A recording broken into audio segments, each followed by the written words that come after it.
Hey guys. Well, it is good to see you, all of you. Good evening. I want to welcome all the students and teachers and amateur astronomers to the White House tonight. I won't speak long because we've got a bunch of telescopes and great exhibits to get our hands on. But before we begin, let me first acknowledge a few other stars who are out tonight. First of all, John Holdren, my science advisor, an actual physicist, is here and eager to look through one of these telescopes. Our NASA administrator, Charles Bolden, who spent some time orbiting the Earth himself, and his deputy, Lori Garver, are here. Where's Charles and Lori? They're in the back there. Give them a round of applause. We've got some specialists from NASA, the Smithsonian, and the American Museum of Natural History in New York here with us as well. And we've got some of the heroes who have flown closer to the stars than anybody else. Buzz Aldrin, a man who actually walked on the moon. Where's Buzz? Right there.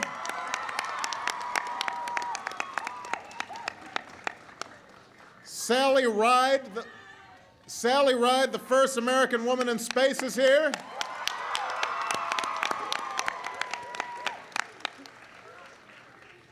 Mae Jemison, the first African-American woman in space. Give her a big round of applause. And John Grunsfeld is here, the man they call the Hubble repairman, not to be mistaken with the Maytag repairman, for all the upgrades that he's made up there to the telescope that allows us to see farther than anyone ever imagined. So give John a big round of applause. Now, NASA's equipment is some pretty powerful stuff, but astronomy also depends on the curiosity and the contributions of amateur astronomers. And there are two students here tonight who've made some pretty amazing discoveries of their own. First of all, Caroline Moore and her dad, Robert. Raise your hand. Where's Dad? There's Robert. They look at the stars together in New York. And last year, think about this, when she was only 14 years old, she became the youngest person ever to discover a supernova. And not just any supernova, but a kind that we may have never seen before. And earlier this year, Lucas Bolliard, Lucas, raise your hand. Where are your folks? Where's Lucas's folks? Raise your hands. I know you guys are proud. A high school sophomore from West Virginia discovered some unusual data that turned out to be an extremely rare kind of star called a pulsar. And Lucas was explaining to me just what a pulsar was so that I wasn't embarrassed when I came out here. Now, if they can discover something great, so can any of you other students who are here tonight. All you need is a passion for science. And from the moment humans first walked on this earth, we've been endlessly fascinated by the stars. As long as we've been around, we've been trying to unlock the mysteries of the universe and figure out our proper place in the cosmos and somehow make sense of it all. It was 400 years ago this year that Galileo built his first telescope.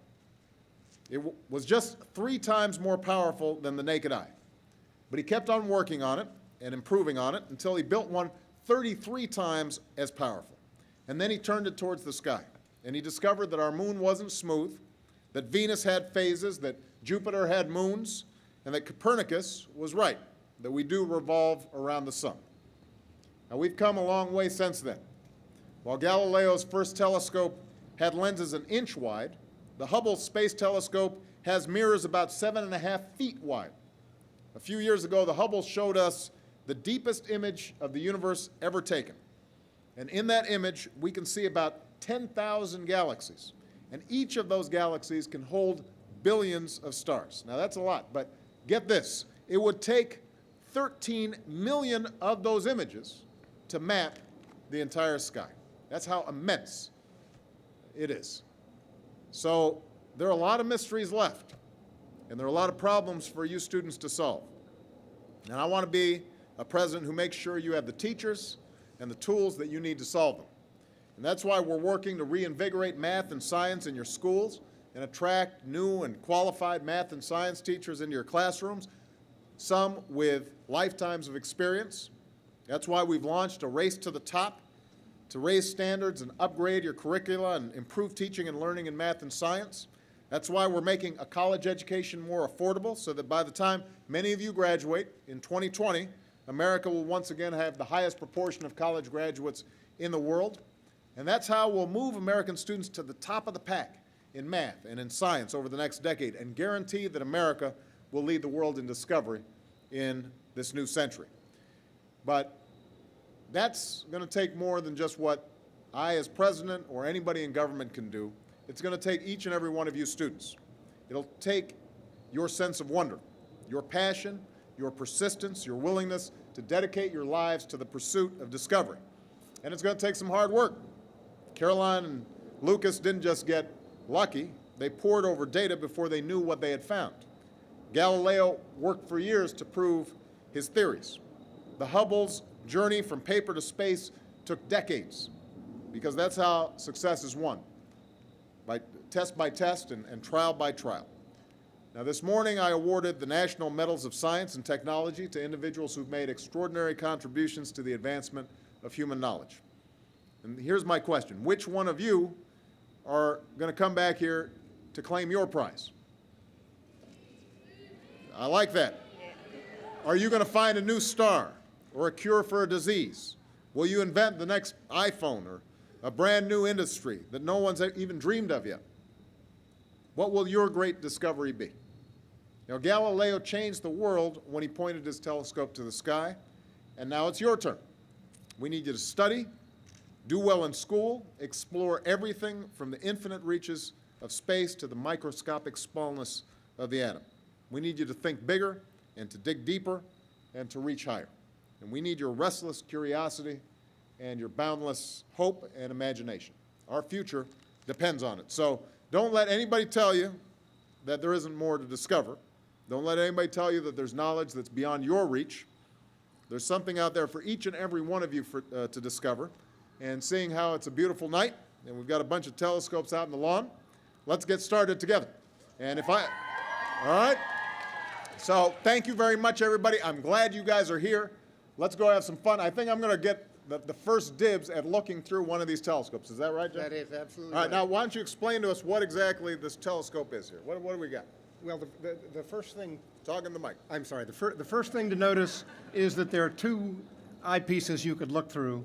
The one that is aligned with the barrel of the telescope is just the aimer that points it in the right direction.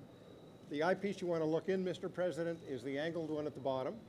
And if you look in there, that's the one. If you look in there, you will see a double star in the constellation Lyrae, 160 light years away. 160 light years, that's far away. That means it takes the light from those stars 160 years to get here. So what you are seeing, Mr. President, happened 160 years ago.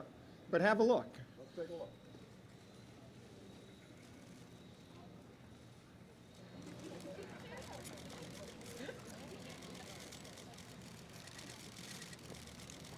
That's pretty far away.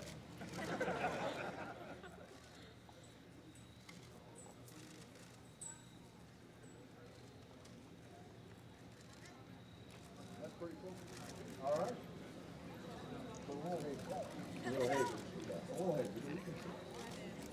We'll just takes a while to finish.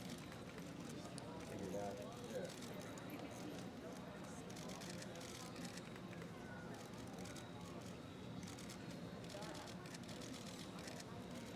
You can see like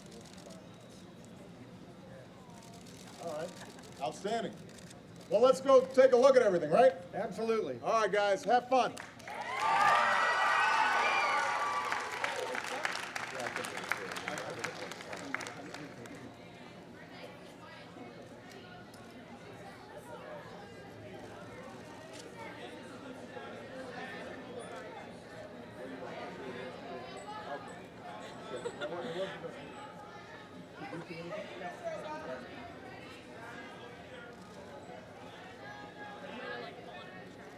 gonna fall out and try to fly.